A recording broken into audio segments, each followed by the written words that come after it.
Hi, everyone. Thank you for joining us today. I am Crystal Pascucci Clifford. I'm the Executive Director of Intermusic SF. As always, I am going to welcome those who are virtual to turn your camera on and just give us a wave so we can get a sense of everyone in the room. We have quite a number of people here with us at 135 Main Street. So, hi. So good to see you. I will just say that this is the last of our spring workshop series. We had five workshops this spring, and it's been fantastic because of all of you and because of our wonderful presenters. This is a pillar of our programming here at Intermusic SF. I'm not sure how familiar you all are with our programming, but this is a part of artist investment. So what do I mean by artist investment? Our organization is a service organization, and we spend most of our time providing services and resources to independent musicians like all of you.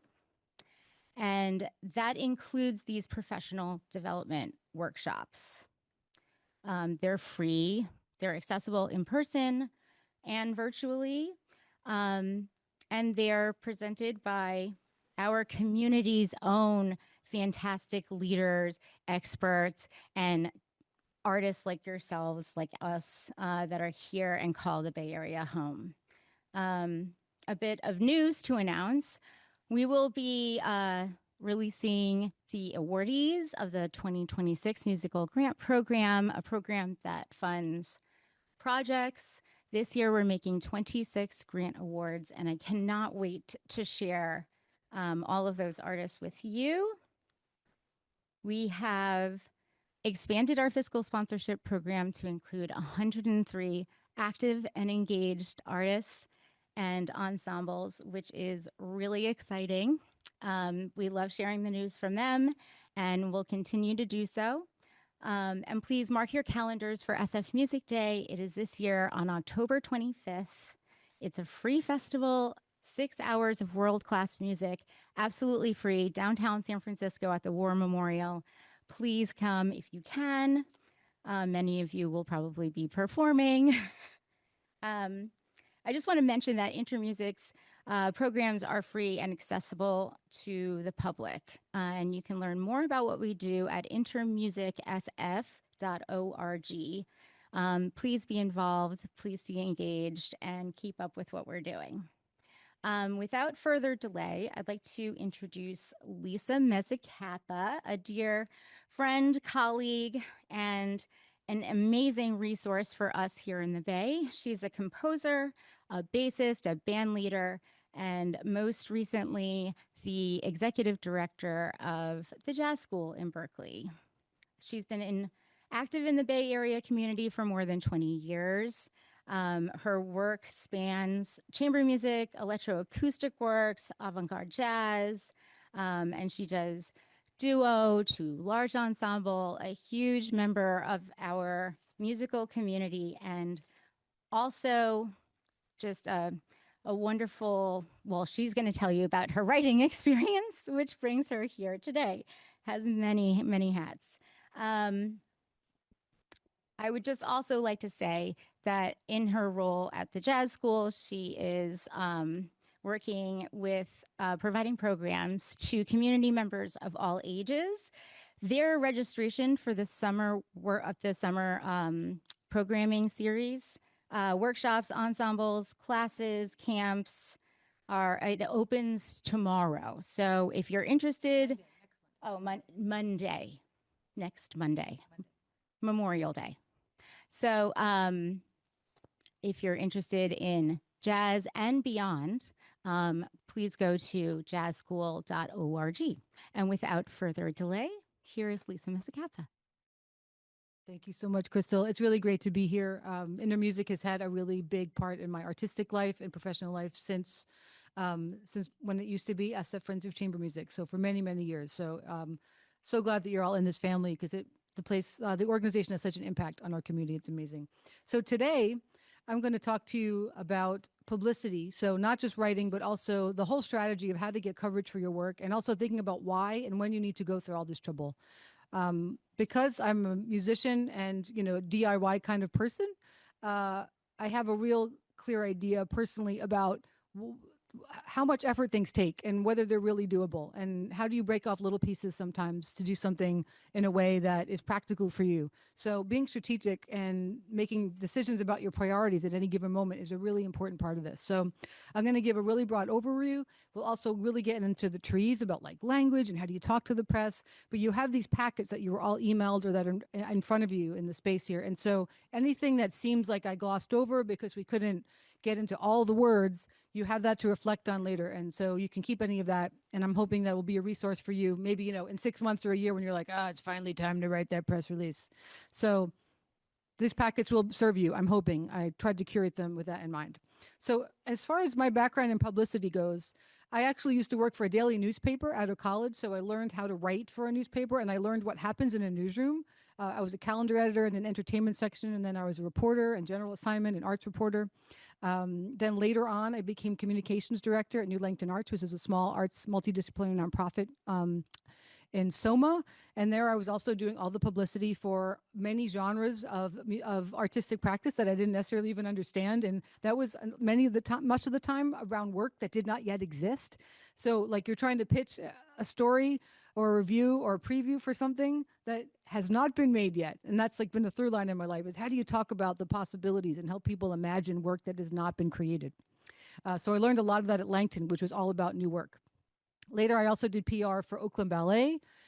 Most importantly, like their Nutcracker every year. And that had such a strong, a lot of pressure because there was a sales component to that. Like they needed to fill those seats to make their budget every year because it's really hard to fill these really big theaters. And there's a lot of competition around the holidays for coverage. So I learned to be really creative in a job like that. And finally, also I did PR for SF Music Day that Intermusic runs several years in a row. And that was also really fun to think about how do you publicize a one-time festival and use it as an opportunity to talk about everything the organization does the rest of the year. So my idea around that had a lot to do with trying to broadcast the values. This isn't just a one-day concert, but this is who this organization is. So again, strategy is really everything when you're thinking about press and press coverage. So we'll talk about strategy. We'll talk about the things you need to do to prepare. The projection is a little small and a little grainy, so that's why I encourage you to look at your PDFs or the handouts if you have them. We'll talk about your preparation. We'll talk about actual writing and language. We'll talk about the act of pitching to the media and to writers and to reviewers. And also we'll talk about what happens after you get that coverage. What do you do with it? How do you make it work for you? So those are the main kind of topics we'll cover. And throughout, I'll kind of take a little moment here and there for questions. So feel free to jot them down if I'm not stopping. An hour and a half goes by fast when you're trying to cover like a really broad topic. So the first thing I really want to talk about is why bother? Because who wants to do more administrative work? Nobody. So one of the reasons it's worth getting in the habit of publicizing your work and sending out the information to various outlets is you have to think of your artistic life as a long game. There are ways that you can just be thinking of concert to concert or record release to record release. But it's not going to add up as well unless you think about a year, 2 years, 5 years, because the media and writers, they're part of your community also. They're part of the landscape. So you want to be active in the landscape, and gradually a lot of the little work that you do is going to add up. So you might not get all the press you wanted for one event, but if you keep working and you keep talking to people, you'll be surprised how you realize that your work has greater visibility overall. Sometimes you just need attendance, right? And previews can help you with that. Sometimes ticket sales are important because you have a budget gap.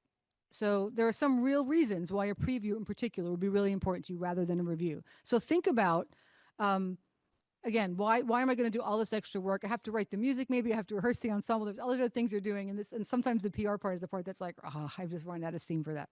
Also, I feel like the discourse, being part of the conversation, is important to me. So being like a jazz musician on the West Coast, most of the world is looking to New York for jazz. And so I do a lot of work to send out press releases to the other coasts and internationally, because I want those writers who might not know what we're doing out here to kind of have a sense of what's going on in this community. So sending out a press release is a good way of doing that, even if you're not going to get direct coverage from it. Of course, we all like reviews. It's really nice to have critical engagement with your work and to feel like someone who really knows your kind of music is putting some words to it. And reviews are also good for what else? Press quotes, right? So press quotes are useful because they're helpful to presenters, right? You finally get that really good concert and they want to present, they're maybe taking a risk because they don't know you, or maybe you're a more emerging artist. And if you help them with press quotes that really contextualize your work and give you a little cred, like this publication said that I'm doing something creative and interesting, it helps them. And then that helps that relationship and it helps for more concerts. Also, press quotes can be helpful in grant applications and things like that, reviews. The sense that you are part of a thing, it validates you, right? Also, now, it was funny because for a while it felt like social media was really competing with papers and for certain kinds of things. But now it gives you an excuse to say something else on social media. So if you're active on social media promoting your work, you can't keep saying the same thing, right? People stop engaging. I'm having a concert, guys. Week later, I'm having a concert. Week later, I'm having a concert. You keep sharing the same photo, same link, the same information. But, oh, look who just wrote about us. Here's a quote. I can share this article. I can share a little screenshot of what happened, on this online publication. It doesn't even need to be a fancy one, right? It doesn't need to be the New York Times to do some work for you. It gives you something novel to talk about on the interwebs because people are always looking for something new. And sometimes they miss I have a concert, I have a concert, I have a concert. And you're like, and then you say, Andy Gilbert wrote this review of me in Berkeley side. And suddenly someone's like, oh, Berkeley, I live in Berkeley. So it can wake people up. The other thing, it's also not all or nothing. So as I talk about some of this stuff, you're going to decide in your life and in what project you're working on that you're publicizing, you're going to gauge what merits, like the full court press, all of your resources, all your time, and what can just be gently publicized. But try never to do nothing would be my advice. Always figure I'm going to do, even if I do the smallest thing, I'm always going to do one thing to help promote my work. And then a question that comes up a lot as well is, should I hire a publicist? Has anybody here ever worked with one? Anyone I can't see people so much anymore because it's all closed, but I would love to see like hands or something. Yes. Humans? We have some yeses. Oh, some people have used a publicist. Yeah. So what are some of the considerations of hiring a publicist versus doing your publicity on your own? So there's also stages to that. So first of all, there's obviously the expense. A publicist is going to cost you, I would say, $3,000 to $5,000 to promote a concert or a recording, and that will be 2 months, maybe 3 months, for a one-shot thing. Some publicists would prefer to take you on as a kind of retainer client, in which case you pay them a certain amount a month because you're always active, and they're just promoting your career kind of nonstop. What's interesting is, let's say you never use a publicist, but then you decide to hire one. If they have a bunch of retainer clients, I learned all these things I'm telling you today the hard way. If they have a bunch of clients who are on retainer, but they're going to just promote one of your thing, really it's in their interest. If they're whispering in the ear of all these writers at the New Yorker and the New York Times and, Pitchfork and all these publications, Rolling Stone, whatever, it's still in their interest really to talk up the people that are paying them every month, that are paying their salary. And they have ongoing relationships with trying to get visibilities for these ongoing clients. So you're really not going to be able to even compete in their stable of other artists that they're representing. So it's worth asking questions. You really have to interview someone if you're thinking of hiring them to publicize like an important recording or an important concert. You have to figure out whether they're really listening to you in terms of what you want out of it. What are the deliverables, as they say in the business? I'm playing my first show ever in New York, and I really need to be in one of these 2 publications. Can you do that? Like, based on the fact that I'm in the Bay Area and I'm a visitor, and this is the kind of music I play, like, I really need to know that. And don't let them just yes you. You really have to push them on what they can give you. And they might say well, we'll get you some blog posts. And you're like, well, actually, $5,000 isn't enough for a few blog posts. Because you have to really push them on what they can get you and what's a stretch and what's going to be kind of like an easier sell for them. And make sure they understand your work. Make sure they see how you talk about it. Read their other press releases. Sometimes you can also say, I'm going to write the press release, and then you run with it if you don't like their writing. because I've had that happen where I hired a publicist and I was like, oh, this is garbage. I can't, you can't send this out. You can't write about my music that way. Um, Also, find out if the person who is the principal, who is running the PR firm, is going to be doing that work for you, or it's an assistant. Sometimes you'll find out that there's a bunch of interns doing all the social media, and that's not the person that you interviewed and you felt really confident with that seemed to really get you. So really due diligence with that. So I feel like it's really important for everyone to learn how to do this yourself so that you even know the questions to ask someone when you hire them. If you know their job, you'll be more informed. It's still a lot of work, even if you have the publicist, because you kind of have to manage them to make sure you get what you need from them. So yeah, question.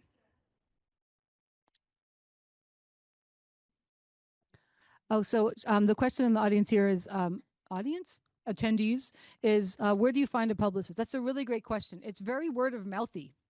Um, Usually you ask around. Like I'm sure Intermusic can tell you like some of the publicists that people are using in like the affiliate community for classical music or for avant-garde music or for jazz or vocal music or things like that or choral music. So that's kind of the way you wind up finding out because they tend to be behind the scenes. It's not like you can. There are a lot of things today that I'm going to encourage you to embrace a stalking method, where you figure out like what are the newspapers people are getting written in, or what are the writers. And so stalking your friends for the kind of coverage they're getting and your colleagues is a really great way to start. But publicists are harder because sometimes their names are only on the press release, so they're doing this behind the scenes stuff. So ask around in your community. In general, I think it's always my advice is look at somebody who you think is just like 5 years more successful than you, and just look at everything that they're doing, and figure out if you could learn from the path that they've taken. You know, so you might see some people who like that's how I figured out who publicists were. I was like, who do I want to be when I grow up? Oh, they have this publicist, so I'll call them up and see if I like what they're doing. That's a good question. But it definitely looms large over everything we're going to do. There's going to be a moment in this talk where you're like, oh, this is so much work. Yes. And so that's why the impulse to hire a publicist is real. But the only problem is, what about the next project? You can't hire them for the next one, right? But if you do some of this work that we talk about now, like learning how to write a basic press release that you could just update for your next project, learning to put together a press list that you can then have for every single project, it seems like you should do that anyway. And then if you feel like you need that extra boost because of a particular kind of deliverable that you're looking for, right? Like it's a new actual place or it's a new publication where you feel like there are certain kinds of things that are impenetrable to you because of you being just the artist and not a professional publicist. That might be the moment to step out. And then you can maybe add some of what you learned from working with the publicist to your kind of personal PR house, is one idea. Um, so before we talk about kinds of press outreach, the other thing it's really important to start with that everybody probably knows a little bit is you need decent assets. Assets are the things that you're going to send out and post in the world of your work. So if you don't have that, it's going to be really hard to get any traction with writers or editors or even people just scrolling through what's happening this weekend in a calendar. So what do you think some of those good things are? What are the assets that we need? You need good photos. You need vertical photos and horizontal photos, right, for different media. You need to know your photographer's credit. In the past, it was really important to have a high resolution photo in case it was going to be printed. It's good to have one anyway, but nowadays it's like it doesn't even have to be as high res as long as it just looks good on the screen, right? So I feel like hiring a good photographer is much more important than hiring a good publicist. It costs a lot less, and you can use those photos for a few years. What other assets do you think you need? Yes, some kind of sample of your work. So whether you have audio recordings up on like SoundCloud or Bandcamp where people can listen, video is even better because people like to see the thing. They like to picture the thing, and now there's like no imagination anywhere. They actually have to see it to believe it exists. So a video clip, a really nice live video clip, doesn't even have to be that long. No one's going to watch the whole piece, but a minute, 2 minutes of something that sounds really great. You can cue it up to the most exciting part, right? If it's in YouTube, when you share it, you can click share at 2 minutes and 35 seconds. You probably learned this for grants, right? So don't share it from the beginning if the piece is like a long, slow, arduous searching part to the money part. Give them the money part. It works for grants too. So you need video or audio of your work. You need good photos. Anything else? We have on your website an EPK.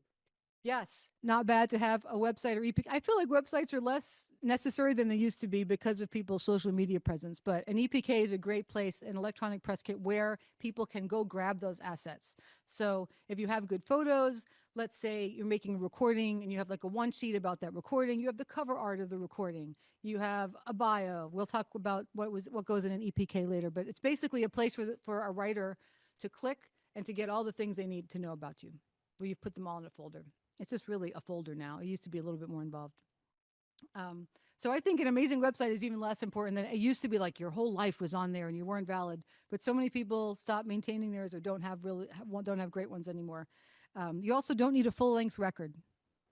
That's another thing that is like, it could just be a couple of clips online if they're strong and they represent what you do. And I would say well recorded and well documented is just like the photos, right? Good photos, well documented video, really good sounding audio. And also a really good description of what you do. Yeah.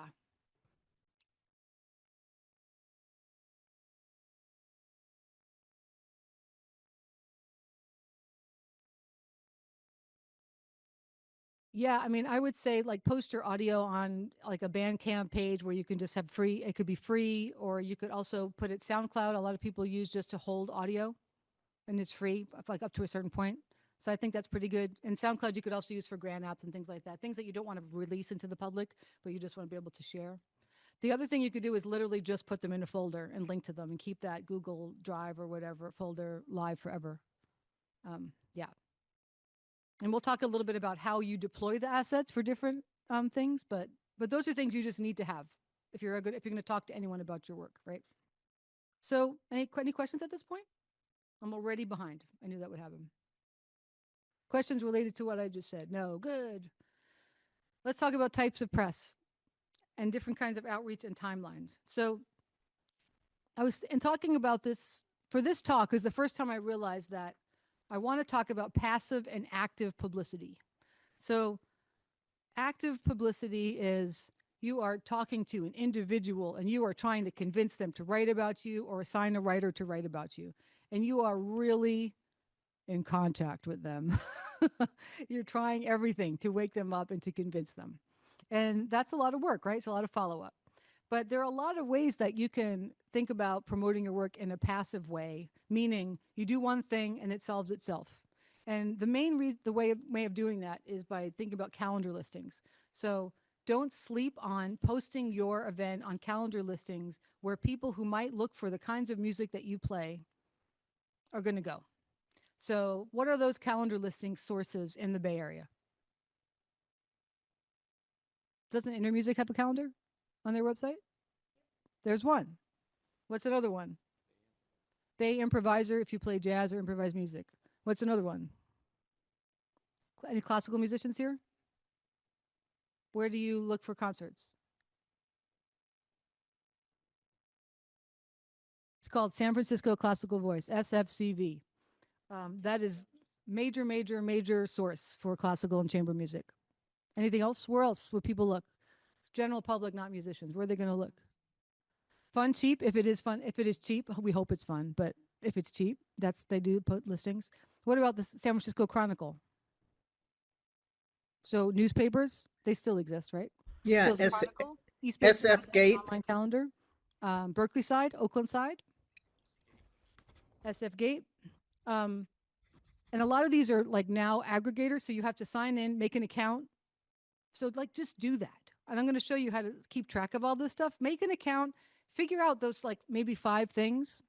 There's not that many. It's not 200. And jazz, there's also All About Jazz. There's Jazz Near You.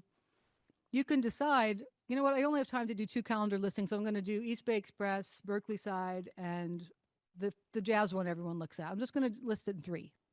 But doing that is really important because it means people can find you without you looking for them, and people who you don't know. Because remember, in our social media posting, we're mostly talking to people who are already converted to our message, who already know us. And if you want any chance of reaching people who don't know you, you have to try to go a little bit broader. And the calendar listing is really the best way to do that. And it's passive. You just got to get it up there. You have your great assets. You fill out the form, the date, the time, the ticket link, blah, blah, blah, right? And then it will populate sometimes more than one site even. There's events.com is one of the ones that populates multiple sites. And it's kind of annoying the first time. You got to get your login and they're going to ask you stupid questions because they want to sell you stuff. But just click, click, click through.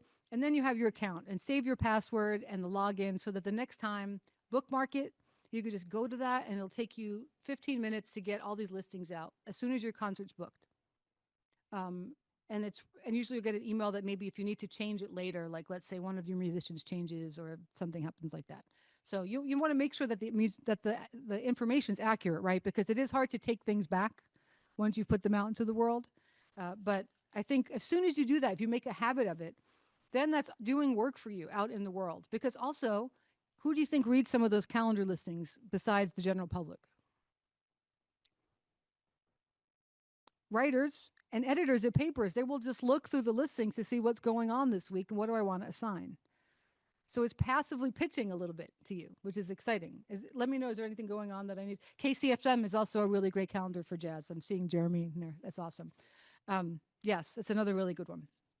So how do you keep track of all this? When do you think you should do your calendar listing? Like ideally right as soon as the thing is booked. But what do you think is a good timeline for that?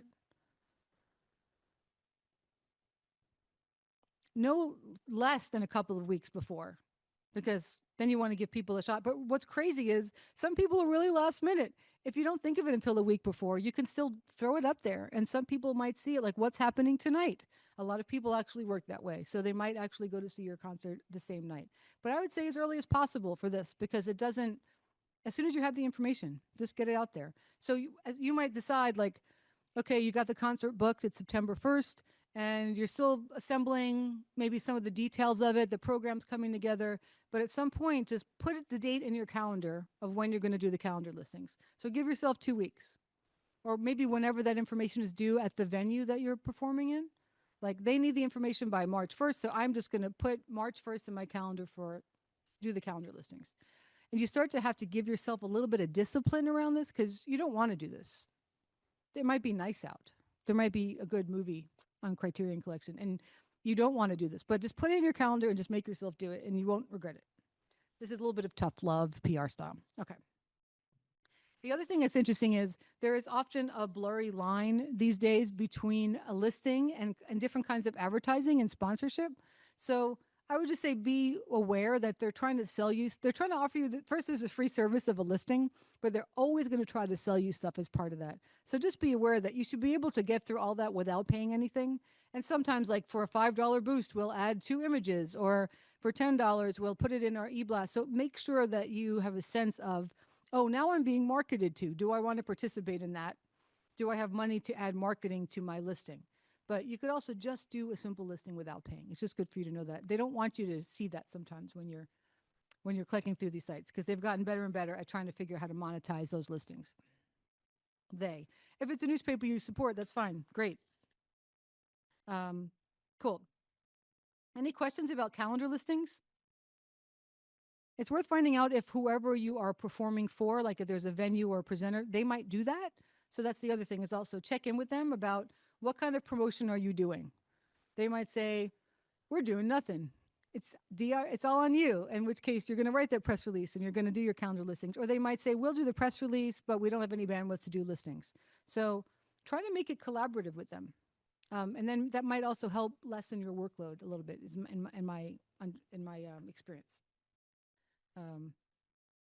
What else can I say about this? Oh, another interesting observation that I learned recently is online ticket vendors. Like when you buy tickets for a concert online, what are some of the ones? Eventbrite is the main one, right? Especially in the Bay Area venues. I have been hearing that Eventbrite, because of how robust its marketing software is for its events, is actually becoming a really interesting way of sending new audiences to concerts. So it becomes like a reason to sell through Eventbrite, because it's actually turning new people onto your events because of their algorithms and how they're marketing. So that's also kind of interesting to know. But you do need to sell tickets through them to take advantage of that. It's kind of like a marketed listing. So what kind of information do you need besides your assets for this? You need basically the who, what, when, where, right? So You need to know. The other thing you want to think about is like, how do you put your information in all these fields? They might be separate, a little bit different. I tried to call some of these up as part of, sorry, work computer's got this funny. Um, you'll know once you go into these that they're going to ask you for a description. They're going to ask you for a title. They're going to ask you for a start time and an end time. Just make sure that as you're filling out the information that you have about your concert in different forms, that you don't duplicate, because you want to make sure that it looks good. Like, they always give you a chance to preview. So make sure that the event looks good, because you don't want your first sentence to duplicate your title, and then you kind of confuse people and they don't come. So I think everyone kind of knows how to do this. So I'm going to skip to some more advanced stuff. I'm not going to also deal with public service announcements, PSAs, because those are usually coming from a nonprofit. And I'm thinking everybody here is more thinking as like an individual. So any questions or observations around calendar listings? Otherwise, we're going to go straight to press releases. From the room here, or anything, Mark? Not so much. No. Yeah, somebody else is saying, yeah, Crystal, that Eventbrite has a lot of engagement. Yes. Send you new people. It's interesting. So let's say you've done your passive thing, which you should do all the time. You've uploaded your event so that it will be clear that you are doing something on calendars that people look at. So you're just at least sending up a flare that this is happening. Let's say that this is a more important thing, though, and a big concert for you, a big record release, the beginning of a series maybe that you're starting, maybe a commission, a premiere, maybe the amazing project that you're doing with your Intermusic SF musical grant program grant. You want to do a little more. Maybe it has budget implications. Like I said, you need to fill seats, but you also just want people to know about this thing. So a full press release is going to take you a little longer, right? So you need to write it, which is one thing, and then you need to figure out, you don't want to write it so late and send it out so late that it doesn't work for you. So, I mean, really 12 weeks is great for a press release if you really want coverage. A few months. You want to get it in the hands of writers and editors a few months before, so that you have time to follow up with them and you have time to strategize your pitch. And we're going to talk about that act of pitching. But you want to get that basic information in their hand. It might get lost in their email, and you want a chance to keep getting it to the top of their email over the course of the time between those 12 weeks and your performance or your record release or something like that. Now, who gets a press release? Anybody in the room? Who will you send it to? Writers? What kind of writers? Journalists? More specific. Maybe arts people? Are they at a paper? Are they freelance? What are they? Who are they? Could be both. So think about who writes at papers. Think about who writes maybe blogs or Substacks, right? Think about who is general arts writer at a publication. So writers, but there's a lot of categories of writers, I guess what I'm trying to get at. Also editors, online publications, print publications, magazines, any kind of freelancer or stringer, somebody who is like, will write for a place but is not on staff. Radio stations, because radio stations will often just print out a press release and just keep it on the desk, and people will read from it throughout the day if something cool is happening. What do you include in it? That basic stuff that we talked about, the who, what, when, why, and we'll look through this next. We'll look at some of. Oh, I just skipped over that. Sorry. We're going to look at how to put this together in a second. And then, so we'll talk about what inflow to include, but then also I want to talk about how to send it out, because sometimes it's like, well, I have this press release, like, what do I do with it? Normally, you could save it as a PDF so people can download it, and also put it in a really nice email client. So now everyone will just use like something like MailChimp that you use to reach your general email list.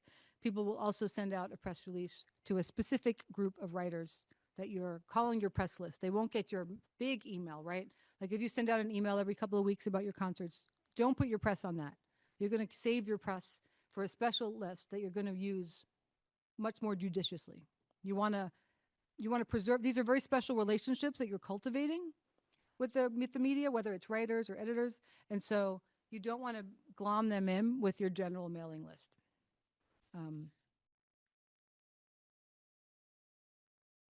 And then we'll talk later about how important it is to proofread and to fact check, because you cannot take away the untruths once they're out in the world, and it could really hurt you when you send out a press release. So let's look at writing a press release now.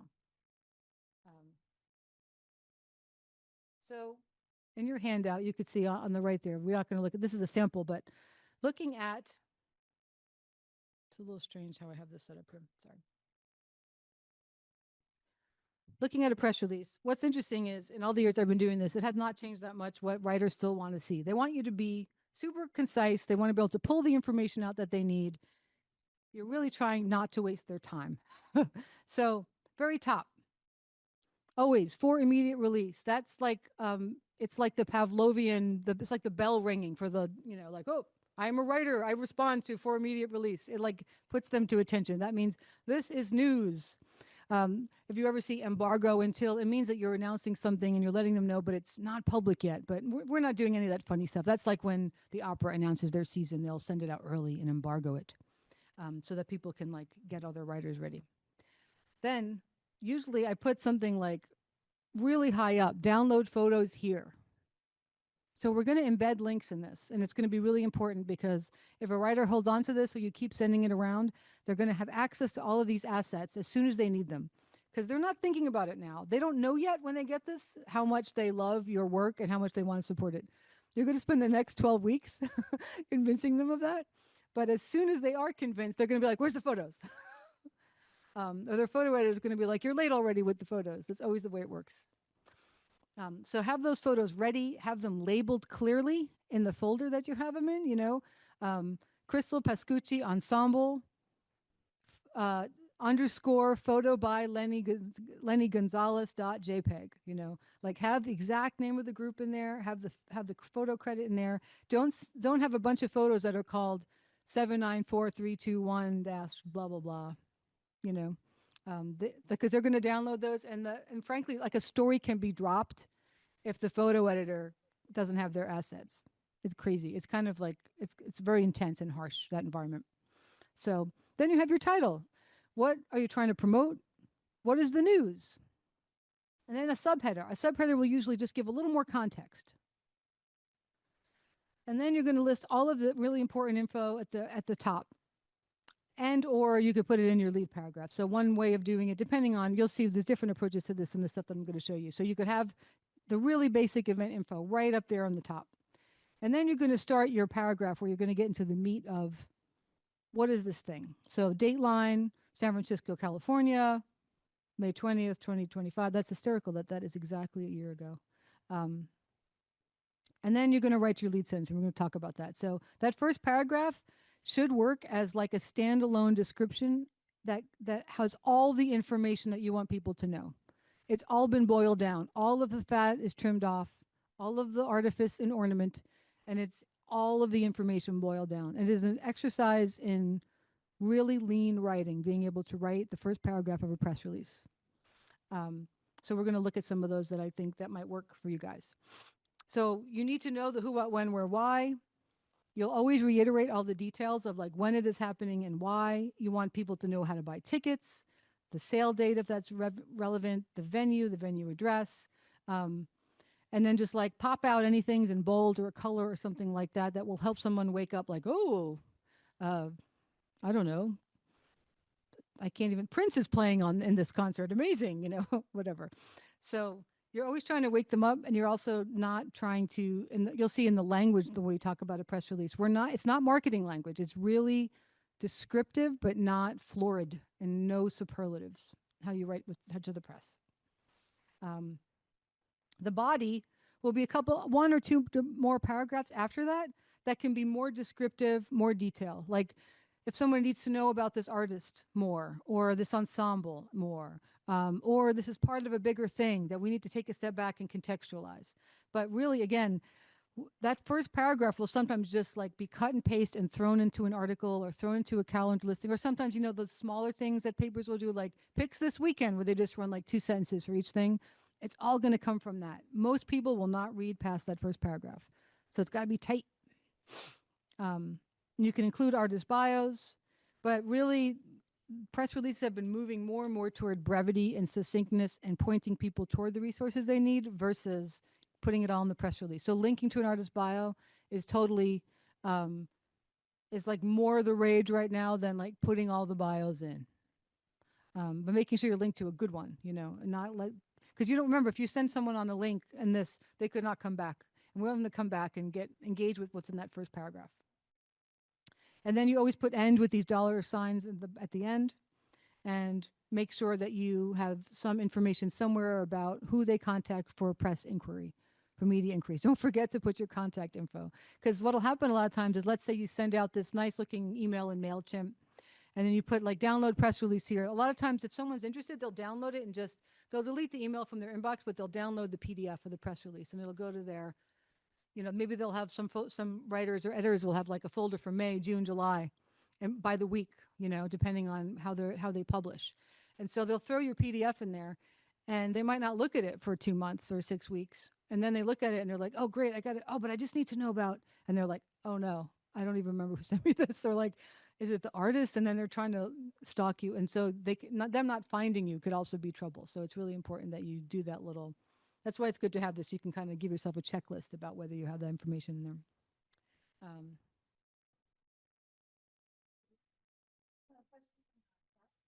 Yes.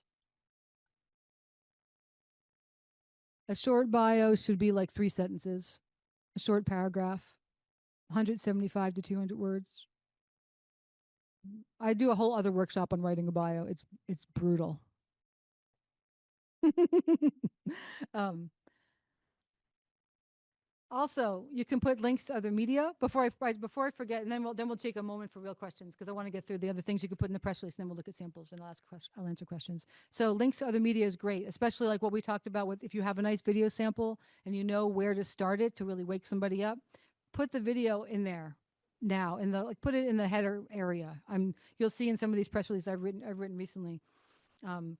Link to video, audio. You can link to the artist's website. You can embed images in your PDF to make it look good. Make them small so that they're not making the PDF like huge and killing people's inboxes. You could link to an EPK, as was mentioned before, or an online press room. If it's a bigger project, maybe we have a press room for it, which is just a folder online.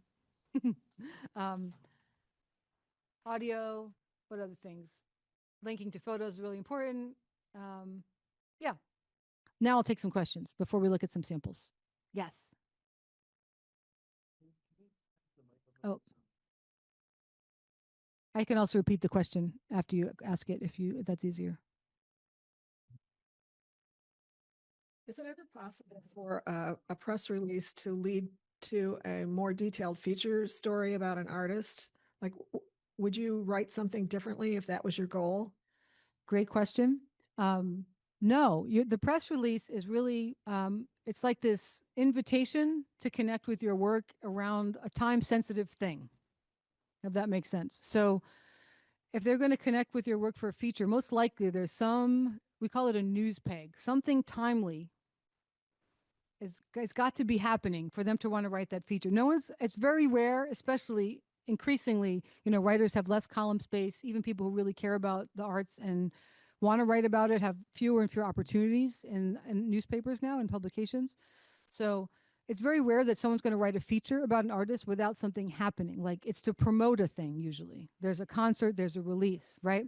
And so this is telling you this is happening. And then let's say you make contact and they realize, oh, this is an opportunity. I would actually really like to cover you in more depth.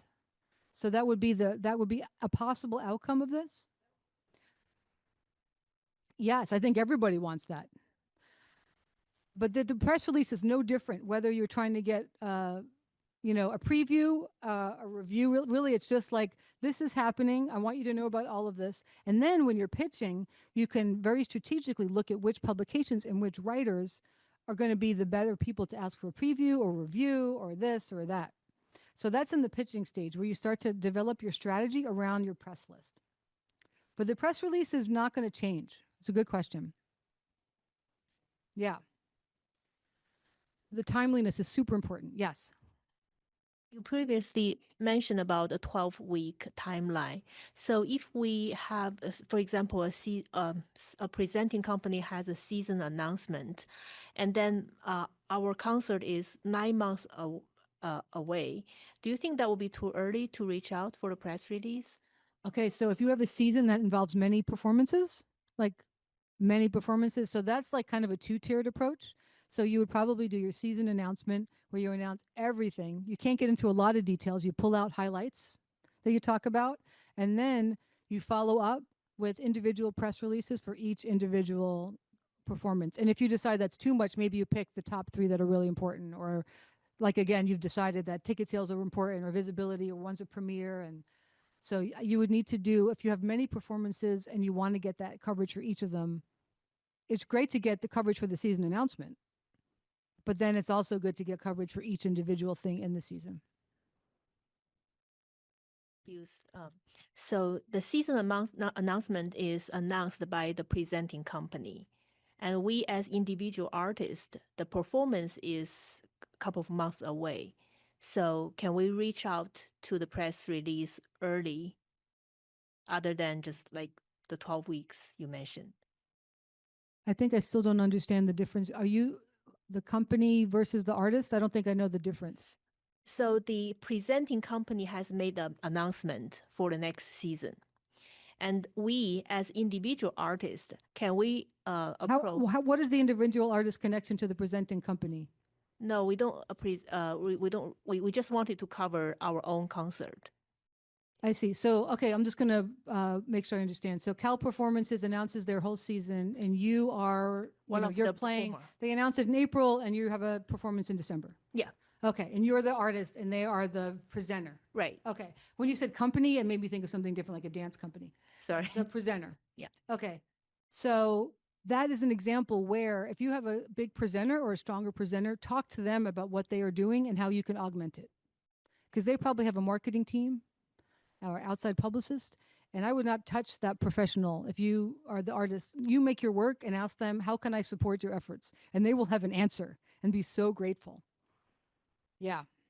And probably they're going to want you to do more on the ground marketing and like grassroots things and sending out emails and doing social media. Then they don't want you to touch their press contacts. They would like to do that, is my guess. Yeah. It doesn't mean that you can't ask them and say like, oh, I have these 2 writers that write about me a lot. They might say, send me their info, or they might say, oh, feel free to send this press release that we did for you to them. So I think making them a partner is really important. That's a really good question. Sorry, I didn't understand it first. Yeah. Any other questions so far? Okay, cool. So I'm going to just go quickly through just a few lead paragraphs so you can see. The lead paragraph is a sentence. Basically, it's a super hyper-packed sentence that tells you everything about what is happening. So here we go. This is a press release for something that I did last year, and I'm just showing stuff that I wrote first here because I can tell you why I did it. So you can see here that I have several subheaders. I was promoting a concert that was part of a series of concerts and a premiere of a body of work. So I needed to figure out. The press release is a way to start to frame also, how do you talk about your work? Is it one concert, or is the series mean something? Or is it like a body of work that has several concerts and the work will be iterated through those concerts? It's really interesting to figure out, how do you use the press release to actually define that so the world can understand that? It's all in your head until you do that work. So this is an example of a new book of music that I was premiering, and I was doing it here and then also in New York. And I felt like it was important to talk about that connection, that it was happening in San Francisco and New York. And so here we go. Like, we have a header that immediately says, oh, this is at the Lab SF, Thursday, June 19th, 8 p.m. And then the subheader, this is what it features, this new music. And then, hey, why not? There's like a person who's a little more famous who's going to be involved. Get him in that header. Why not? And then the concert launches a series of performances that are all interconnected. So it tells a bigger story than just this concert. Sometimes also, you know, it's a little bit of a competitive landscape when you're trying to promote something. Like, am I promoting one concert? And then the writer's like, well, one concert's really hard. You'll hear this a lot from people that want to help you. They're like, we don't really do reviews or promos for like one concert. So try to make it like, well, no, actually, you're really missing out because this is going to happen a bunch. And it would be great to get your language around this first, or your kind of support. So then I just like loaded up a bunch of links where they could hear a version of this group. Then here we go. We have the date line, San Francisco, California, May 20th, 25.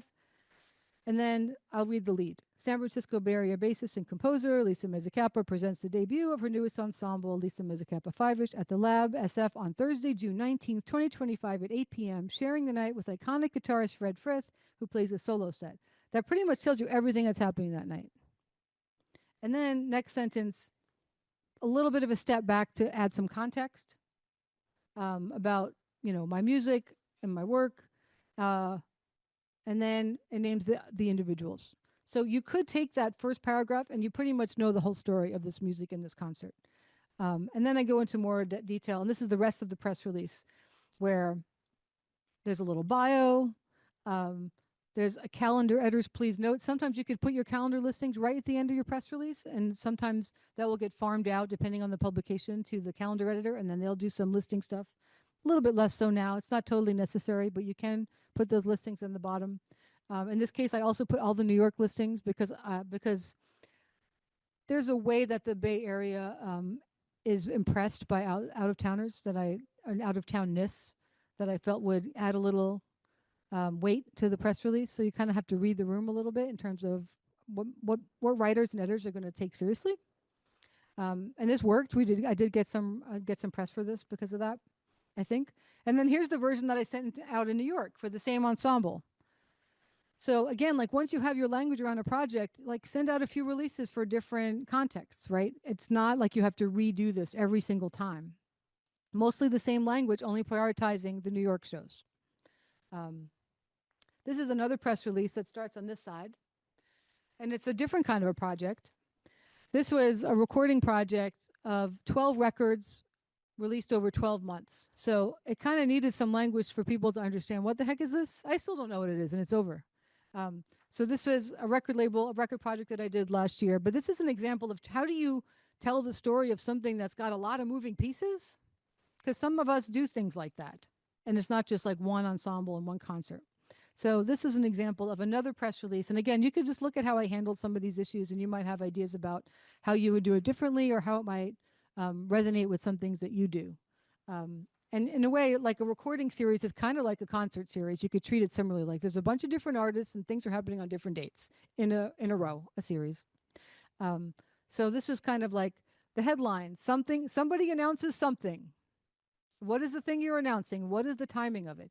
Timing is so important because that's how papers and publications move through their process. That's how they work. They're always thinking about what is happening what week and what they're looking at the balance. They're curating their newspapers, right? They're curating their publications, their magazines, and they're looking to how these things all fit together. So they need to figure out like where your thing fits in, and they also need to know how urgent it is.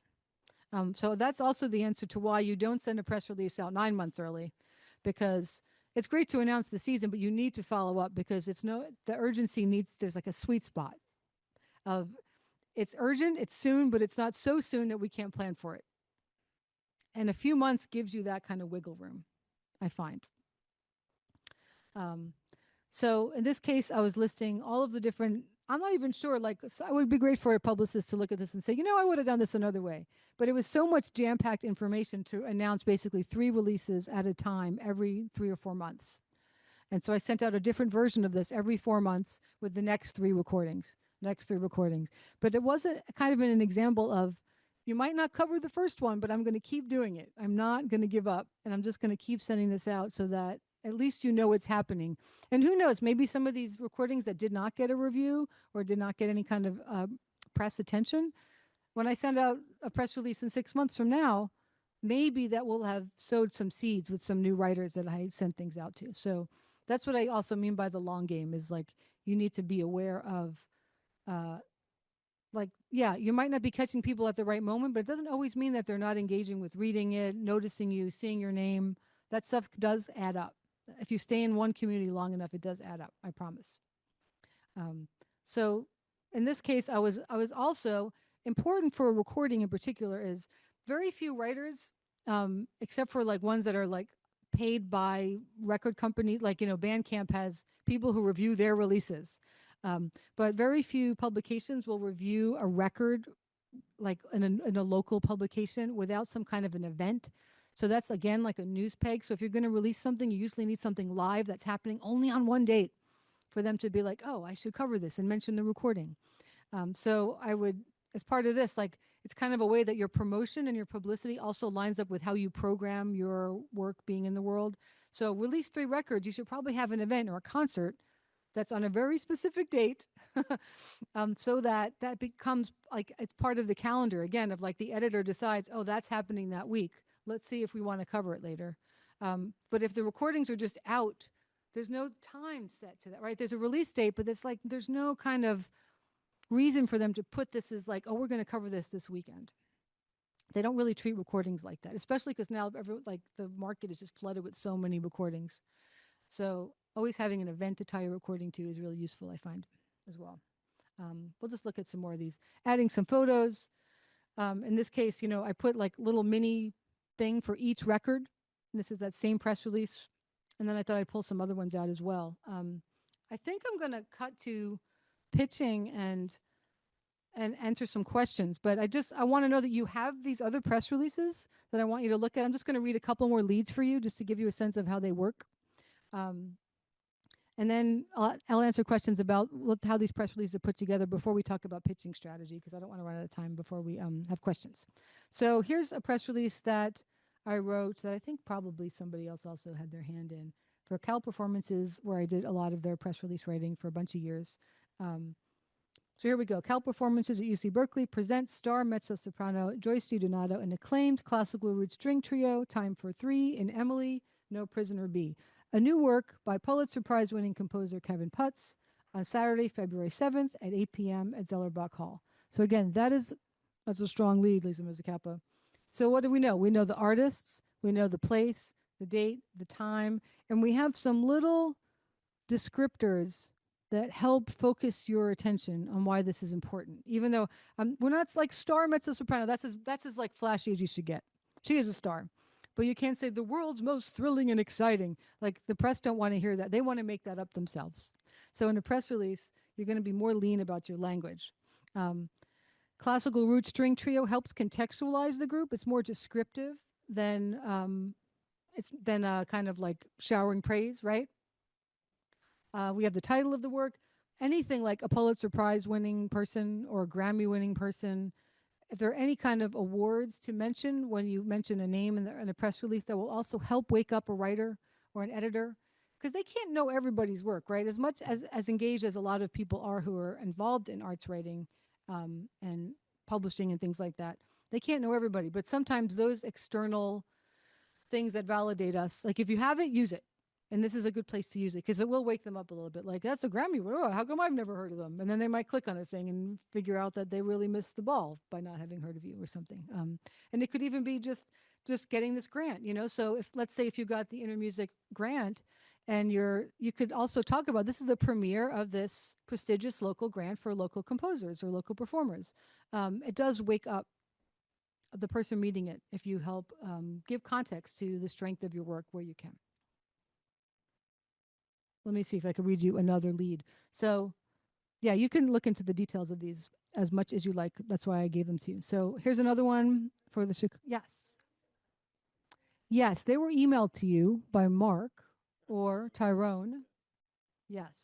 So that they should be in your inbox so you can spend a little more time, because it's kind of a lot of text to read on the screen. So, but I'm just going to read you these leads before we talk about strategy, which is important. Here we go. Berkeley, California, December 8th, 2025.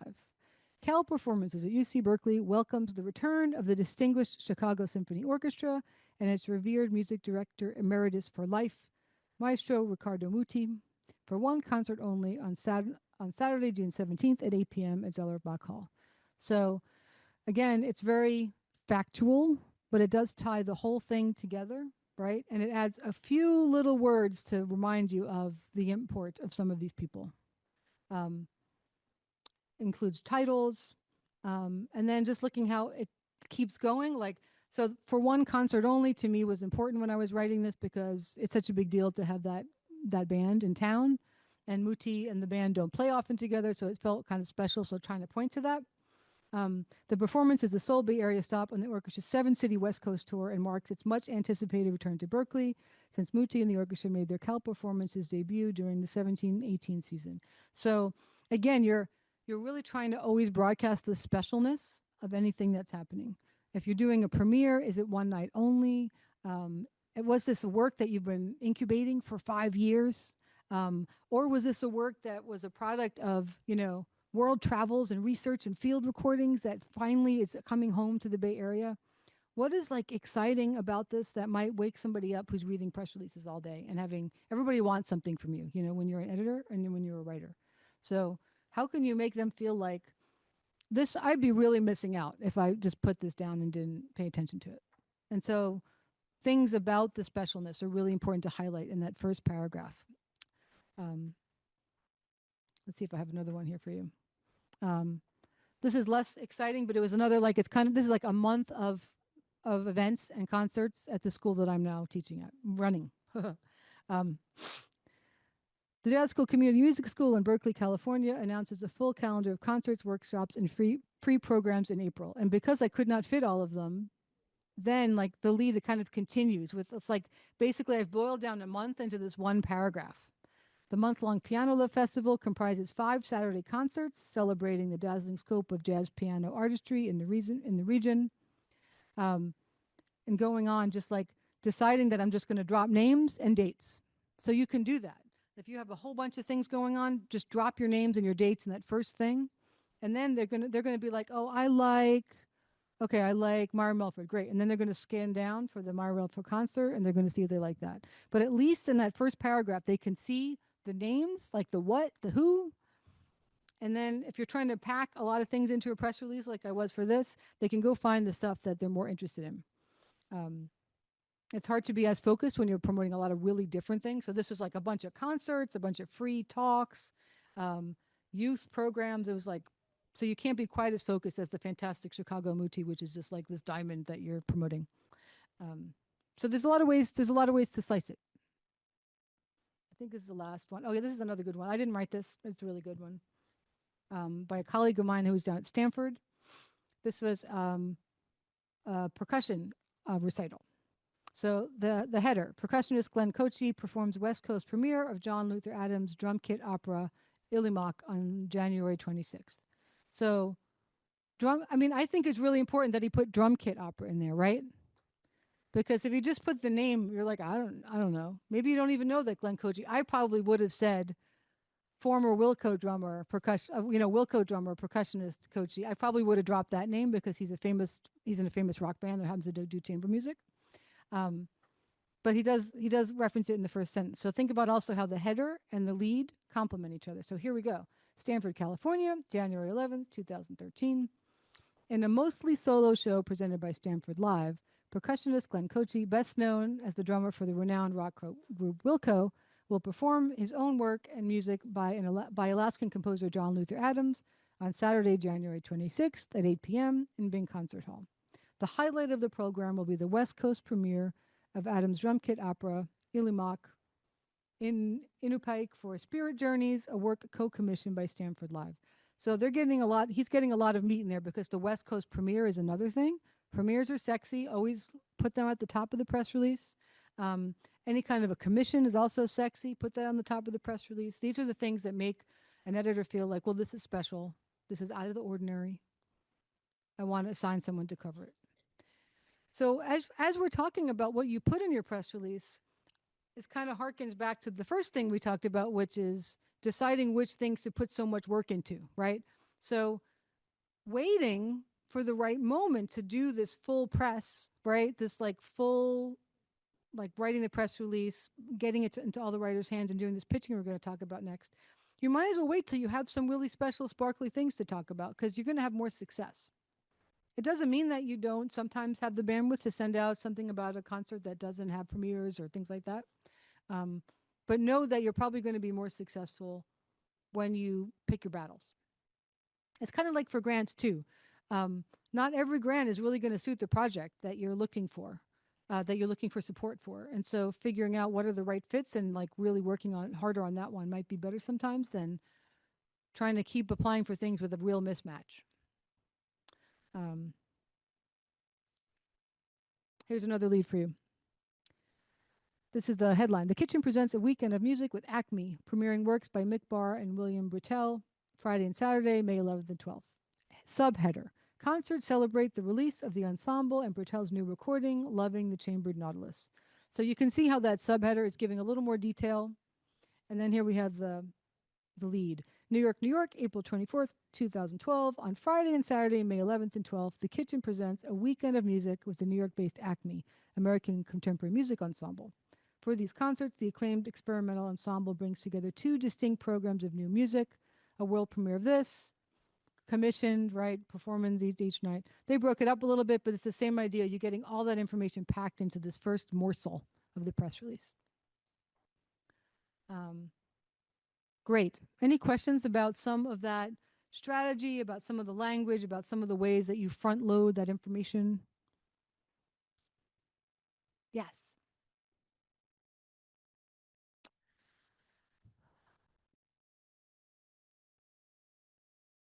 Yeah.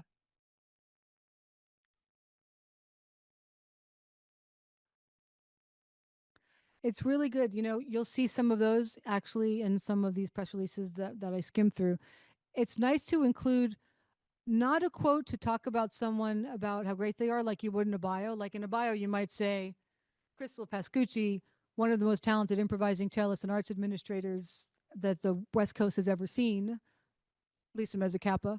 Nobody asked me, but it's true. That would be a quote, right?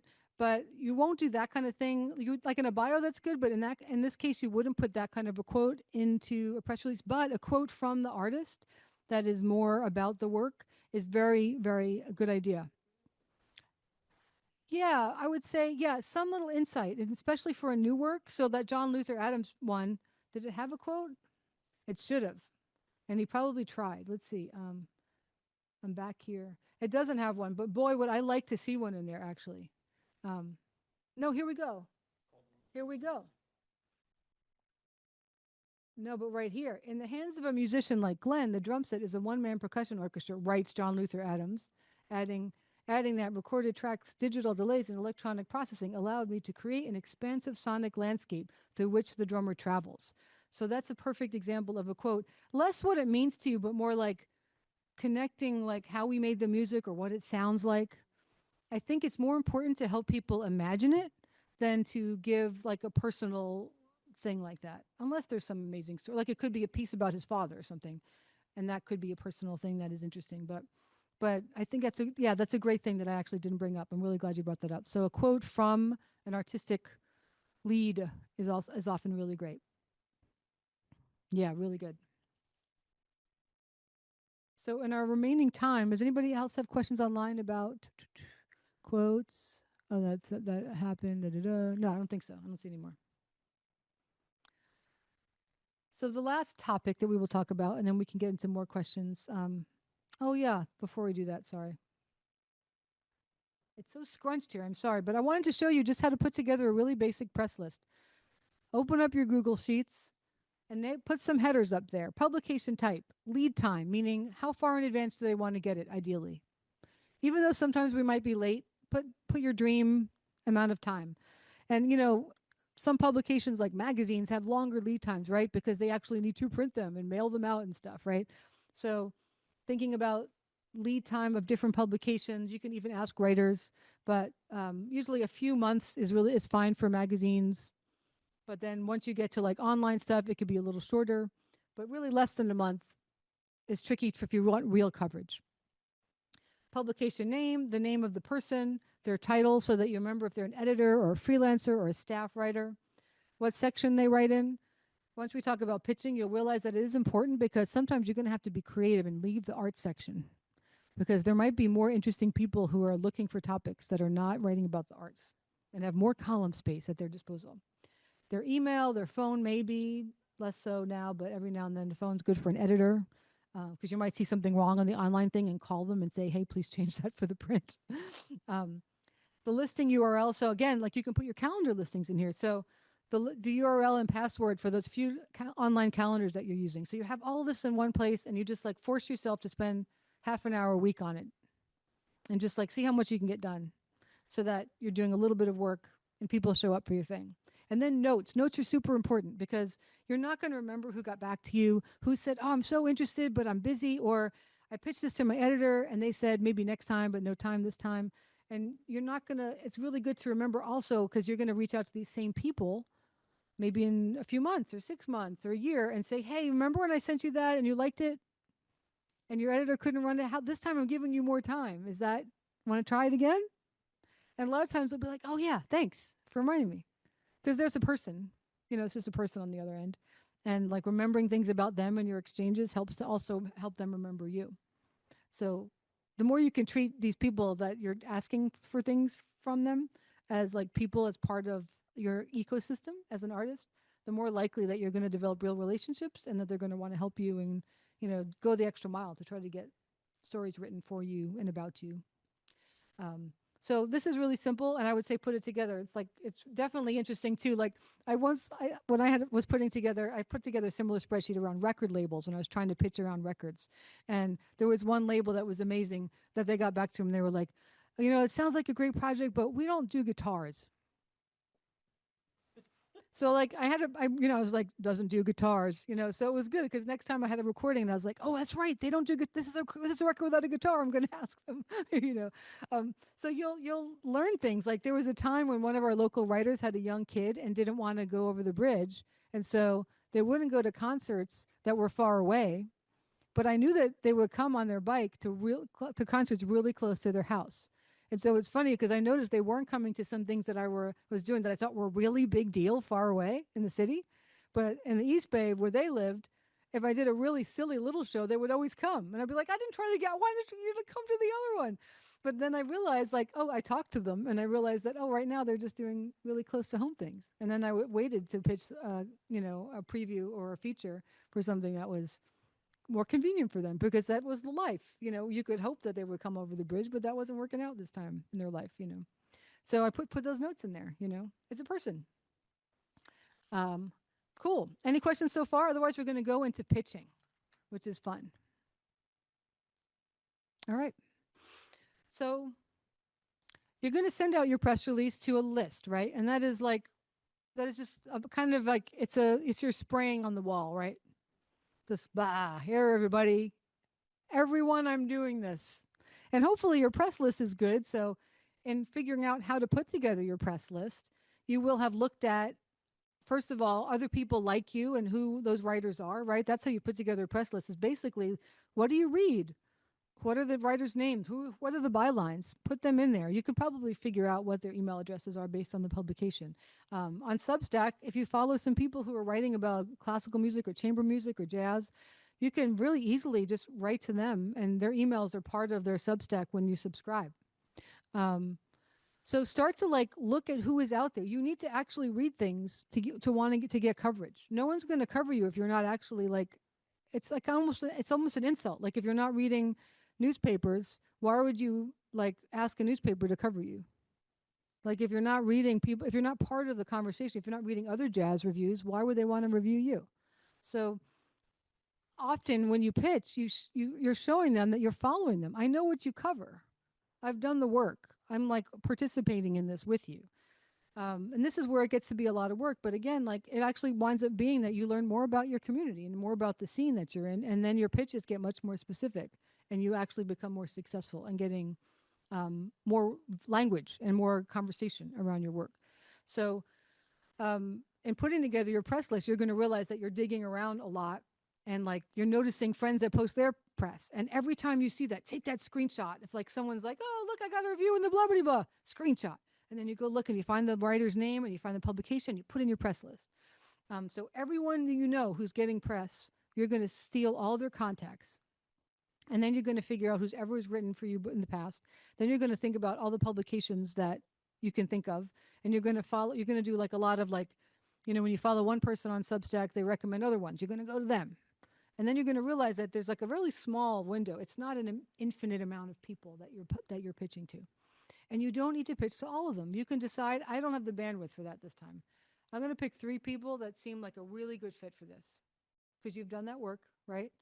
And you're just going to really kind of work them to see if you can get what you need for, and like whether you need a review or a preview, or what have you decided your priority is around your deliverables. So that's where I wanted to tell you that, like, it could feel huge because you'll have this press list. You're like, I can't keep in touch with all these people. And then it's like so many. Yes.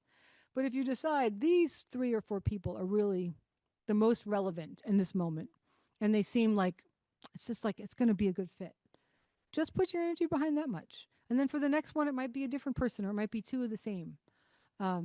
This is how you build relationships over a long time.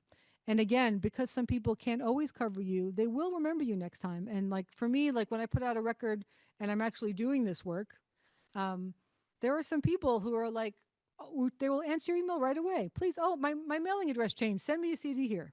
Like you're part of a conversation together. And it feels it's great.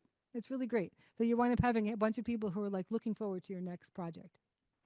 And they can be all over the country too, once you find the right publications, and all over the world. So many really cool sites, even not in languages that you can read, which is really exciting once you kind of do a little research. So the pitching is a lot about the research that you've done to identify the right people.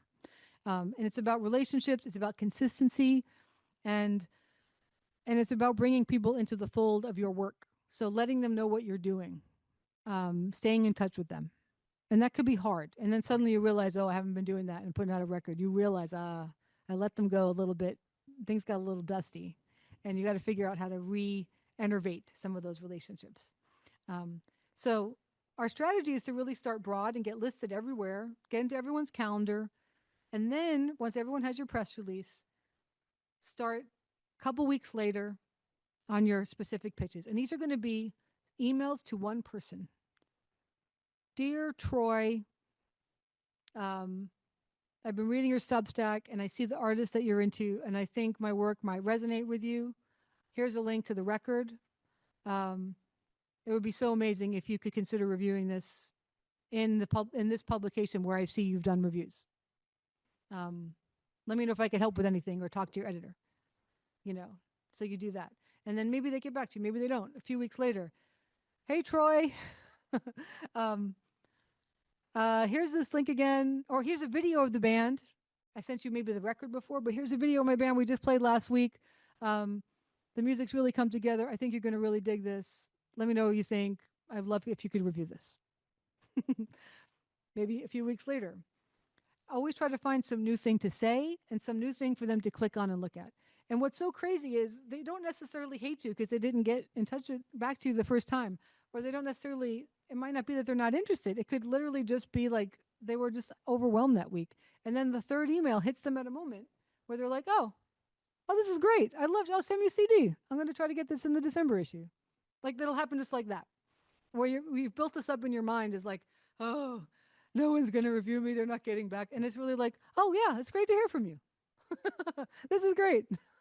That often happens. So the best rule is, like, just when you think you're going to quit, this is actually from advice from a friend who is actually in the chat in the Zoom.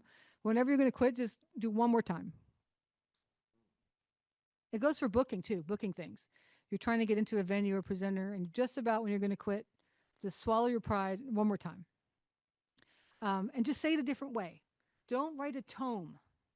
You'll notice that was a really short little hypothetical email. And always personal. Always let them know that you're paying attention to what they've done when you do that pitch. Really important. Personal. And sometimes also the idea of, like, sometimes you're working the writer. It's a freelancer, and they're like, hey, do you think of these 2 publications that you write for? One of them might be interested in a review. Or you're also thinking about, I see that you've done previews in this one other place. That would help me better right now, actually, because I need a preview before the concert. Would you consider a preview in this publication? And then you ask another writer, would you consider a review in this publication? And then you ask another person, hey, I think you have a podcast. That would be amazing to promote this whole series. So you could be specific in what you ask them for. You could be specific in pointing to a particular outlet that you've seen their name. And all of this tells them you're paying attention. And it's like, yeah, again, it's like vaguely insulting to be like, hey man, can you just review my record, ... Like, what? Do you even know where I write? Like, or you haven't been paying attention. And you're like, can you review me in the Chronicle? And it's like, my column got canceled 10 years ago. Where have you been? You know? So try to do a little of that research and be present with them. Yes, Crystal. I have two questions, and maybe I missed this a little bit, but when you are writing the pitch email, is that the press release as an attachment? And if it's not, do you include the attachment when you're pitching? And when you send the press release, is that in the body of an email, or is it Yeah. how I'm talking like as an attachment? Yeah. So you're going to send your press release. You're going to go into MailChimp or a nice client like that. That's what I was talking about. You're going to have a special list that's only your press people. And you're going to go into a nice mail client and you're going to design your email, and your press release is going to go out in that. But you're going to give a link to download the PDF version of your press release. Because a lot of the times, like I was saying, they'll delete the actual email, but they'll keep the PDF. So give them both options, because the email will get lost in their email. They'll see it and it'll look nice and it'll be great. But give them the option to download this press release here. And then they'll often keep that the PDF, and they'll file it, like maybe if it's time sensitive, and they're like, oh, this is great for the first week of May, and they'll just put it in there. And then when you pitch them later, and you're going to send like, oh, here's a video we just did, and the press release is attached. Keep doing that. The press release is attached. So keep that press release. It's like an evergreen document for all the information. We just got new band photos taken, blah, blah, blah. Press release is attached. Thank you. Just checking in. Concert's coming up. Just keep it kind of punchy, keep the facts there, and don't write a tome. I think that's everyone thinks they need to explain their whole life story in the pitch. The press release speaks for itself. If they want more information, you're trying to just like get them to like pay attention for a second. And usually that's going to be with some actual content. The other thing is, even if they say no, sometimes invite them to come to if there's a performance, come as your guest. Even if it's like, oh, my editor said no, or I have no column space, or I already filed my column, or I'm going to be on vacation. Well, when you come back, I'm just going to put your name on the guest list. It'd be great if you checked us out, because then they're going to love you, and they're going to go out of their way to write for you next time. And having seen you live is going to be totally different the next time they get an email from you. So that's a really good way to also, I guess, this kind of like engagement with the press as humans. Oh, there are people who like to go to concerts also. And usually they're actually like a little bit taken aback, like, oh, that's so nice of you. I'm busy, but thanks, But the chance that they might see it. And you can even send them a video afterwards sometimes. Like, hey, we got a really amazing live stream of the concert. Just wanted to share it with you. It's just like another way of reinforcing that you are a person and that they might remember you. Because again, they get really inundated. And they're very underpaid and underappreciated writers. So again, treat your press contacts as special. Don't mix them in with your social media people, with your other email lists. Hold them in a special little group that is very curated in how you talk to them. And also be creative with your pitches. So this is one thing I wanted to also say that a lot of people don't talk about. And it's how I've been most successful as a publicist, is usually like these kind of off-label pitches that I'll do. So sometimes you realize, I really want to get into the local paper, but the arts writers have either like strung me along and then said no, or they ignored me, or they really wanted to help but couldn't because of the timeline or because of space. But you're really feeling like there might be something else that you can do to get coverage and even a feature. If there's anything about your project or like the program or the repertoire that has any other like story behind it, maybe it's connected to literature or to film, or it's got some kind of like social justice issue, or like some historical connection, or something about San Francisco as a place, or it involves a bunch of little kids. Like, there might be other things you can do. And then you start to look in other areas of the paper, like the features section, or you start to look at like, who has a column about this Oakland neighborhood? And you're like, hey, I live in that neighborhood, or my concert's going to be in that neighborhood. And maybe there's some other story that could be told about this event or this concert or this performance that's not just about the art part of it, about the human part of it. And I've had so much success over the years, just usually out of desperation. I'll never forget when I like a really big story fell through for the Oakland Ballet's Nutcracker one year. And it was like I was really pinning like my deliverables on this big article I was going to run, and it got killed. That's the term that they use. And it was like I still had like a few days, and I had never gotten press on TV before ever. I'd never been successful, but I called up every TV station, and I don't even know how. I just like went through all the roles. I like, sometimes you can reverse engineer people's email addresses. So I was emailing and calling producers, anchors, all of the TV stations, and I decided the best thing about this Nutcracker and like the holiday season is kids, right? And like sweetness and Christmas time there are like these adorable kids wearing like candy costumes in this one scene. They look like little puffballs and snowflakes, and you could cry from how freaking adorable they are. And I was pitching, I want to bring my snowflakes and puffballs on the air to your show for the Nutcracker. And I just started to get photos of all of them at rehearsal. Like I went to, and I was got all these kids with their missing teeth, and they're wearing the puffballs and the ballerinas and the tutus. And like, I just took all these photos of them, and I was like spamming everyone with like, you want these cute kids on your show. And it totally worked. And then they even made it a bigger thing. They came to the rehearsal and they interviewed the parents, and it became this whole feature around how children learn ballet, and it was like feel good. But it had nothing to do with like the artistic selling tickets for the ballet concert, because they were too busy covering San Francisco ballet in that way. And that's why we couldn't get in. So it's just a little bit of a lesson. And I've done a bunch of weird things like that over the years, where you'll just try to find some other in or some other story. Because really people just want to tell stories in papers and publications, right?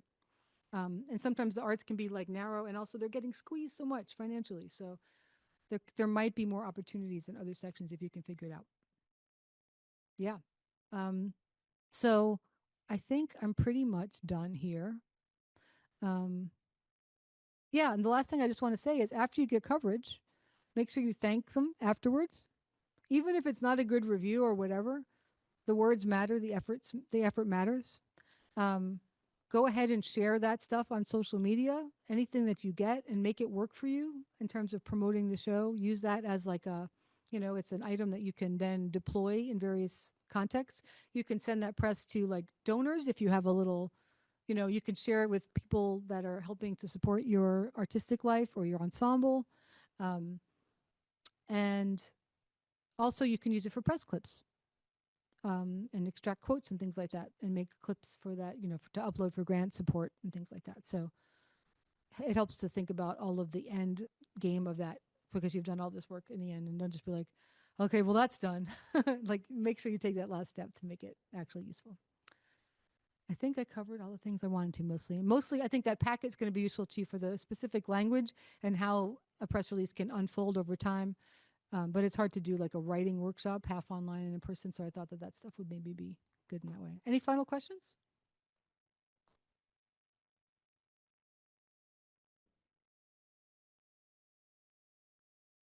I'm not doing a bio workshop. Sorry, I've done one in the past though. Any resources about how to pitch? In other words, has anybody written about how to pitch well? I bet. Faves of yours? I don't have any sources for that beyond making a personal connection. Don't be too wordy. Give them something cool to open and look at and listen to. Be persistent. Yeah, be human. I think that's the advantage of doing it yourself. You're not a publicist. Publicists can be really slimy, and don't be slimy. Be like real, and that allows you to create a nice relationship.